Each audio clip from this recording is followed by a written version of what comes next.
आज नेपालको बजेट आयो। फाइनेन्स मिनिस्टर वाग्लेज्यूले एउटा कुरो एनाउन्स गरे जसले हाम्रो समाजका लाखौं स्यालेरिड मान्छेलाई डाइरेक्ट फाइदा पुर्याउँछ। तर यो न्यूज अझै कसैले सजिलो भाषामा एक्सप्लेन गरेको छैन। त्यसैले आजको यो भिडियोमा हामी एउटै कुरो गर्छौं। रुपैयाँमा, रियल नम्बर्समा तपाईको खल्तीमा कति पैसा थपिन्छ र कति जान्छ। Let's go. पहिलो र सबैभन्दा ठूलो खबर इन्कम ट्याक्सको बारेमा। अर्थमन्त्रीज्यूले आज डिक्लेयर गरे जो मान्छेको एनुअल इन्कम 10 लाख रुपैयाँसम्म छ उनीहरूले अब इन्कम ट्याक्स अब केही तिर्नु पर्दैन। यो कति ठूलो कुरो हो। रमेशको एक्जाम्पल लिउँ। रमेश गभर्नमेन्ट अफिसर हुन्। उनको मन्थली स्यालेरी 66,000 रुपैयाँ, एनुअल 8 लाख रुपैयाँ। अघिल्लो वर्ष उनले 65,000 रुपैयाँ इन्कम ट्याक्स तिरे। यो वर्ष 0 रुपैयाँ।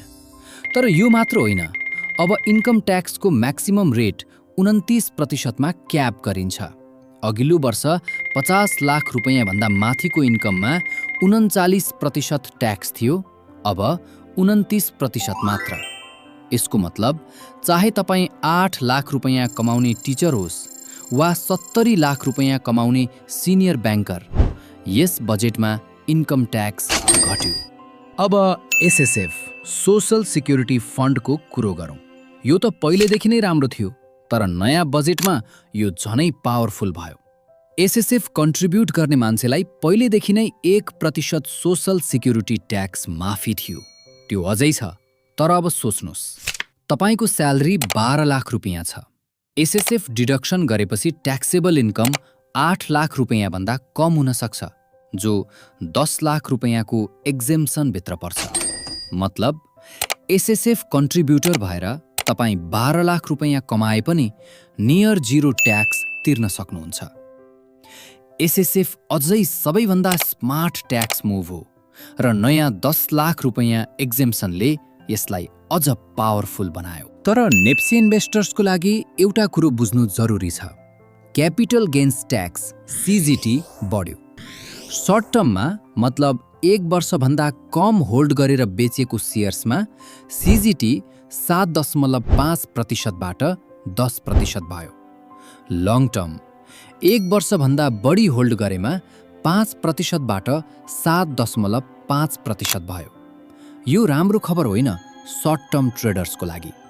तर एउटा ठूलो राम्रो खबर पनि छ। गभर्नमेन्टले सीजीटीलाई अब फाइनल ट्याक्स डिक्लेयर गरे। यसको मतलब तपाईले शेयर बेचेर प्रफिट गर्नुभयो भने नेप्सेले नै सोर्समा ट्याक्स काट्छ र तपाईले छुट्टै आइटीआर फाइल गर्नु पर्दैन शेयर इन्कमको लागि। यो कम्प्लायन्सको हिसाबले ठूलो सिम्प्लिफिकेसन हो, पर्टिकुलरली ती नेप्सी इन्भेस्टर्सको लागि जसले आफ्नो ट्याक्स फाइलिङ झन्झटिलो पाउँथे। स्ट्र्याटेजी अब स्मार्ट इन्भेस्टर्स लङ टर्म होल्डतिर जान्छन्। 1 वर्षभन्दा बढी होल्ड गरे 7.5%, 1 वर्षभन्दा कम होल्ड गरे 10%। डिफरेन्स 2.5% होल्ड पेसेन्सको उपहार हो। तर यो बजेटमा नेप्सीको लागि सीजीटी मात्र होइन, धेरै ठूला रिफर्म्स आएका छन्। पहिलो, एनआरएन इन्भेस्टर्स अब नेप्सीको सेकेन्डरी मार्केटमा आउन सक्छन्। यसले बाहिरबाट पैसा आउने बाटो खुल्यो। दोस्रो, इन्ट्राडे ट्रेडिङ, सर्ट सेलिङ र डेरिभेटिभ्स फेज्ड म्यानरमा इन्ट्रोड्युस हुनेछन्। नेपालको मार्केट मेच्युरिटीको लागि यो ठूलो कदम हो। तेस्रो, नेप्सेमा लिस्टेड कम्पनीहरूले अब global depository receipts GDR issue गर्न पाउने भए, अर्थात् नेपालका कम्पनीहरू अन्तर्राष्ट्रिय स्टक मार्केटहरूमा पनि लिस्टेड हुन सक्छन्। र सेबनले शेयर कर्नरिङ र इनसाइडर ट्रेडिङमा 0 टलरेन्स एप्रोच लिने भयो। यो सब मिलाएर नेपालको स्टक मार्केटको फन्डामेन्टल्स यस बजेटले स्ट्रेङ्थन गर्यो। सीजीटी बढ्यो, तर मार्केटको क्वालिटी र एक्सेस दुवै बढ्यो। नाउ रियल नम्बर्स क्याल्कुलेट गरेर हेरौँ। 3 वटा एक्जाम्पल्स। रमेश 8 लाख रुपैयाँ स्यालेरी, पहिले 65,000 रुपैयाँ ट्याक्स, नाउ 0 रुपैयाँ। महिनामा 5,400 रुपैयाँ प्लस एक्स्ट्रा। प्रिया 18 लाख रुपैयाँ स्यालेरी, 10 लाख रुपैयाँ भन्दा माथिको इन्कम मात्र ट्याक्स हुन्छ रिड्युस्ड रेट्समा। इन्कम ट्याक्समा सेभिङ 80,000 देखि 1,20,000 रुपैयाँ प्रति वर्ष। तर नेप्से सर्ट टर्म ट्रेड्समा CGT 2.5% बढ्यो, त्यो क्याल्कुलेट गर्नुपर्छ। अनिस 70 लाख रुपैयाँ स्यालेरी, म्याक्सिमम मार्जिनल रेट 39% बाट 29% झर्यो। 50 लाख रुपैयाँ भन्दा माथिको 20 लाख रुपैयाँमा 10% कम ट्याक्स, 2 लाख रुपैयाँ सेभिङ।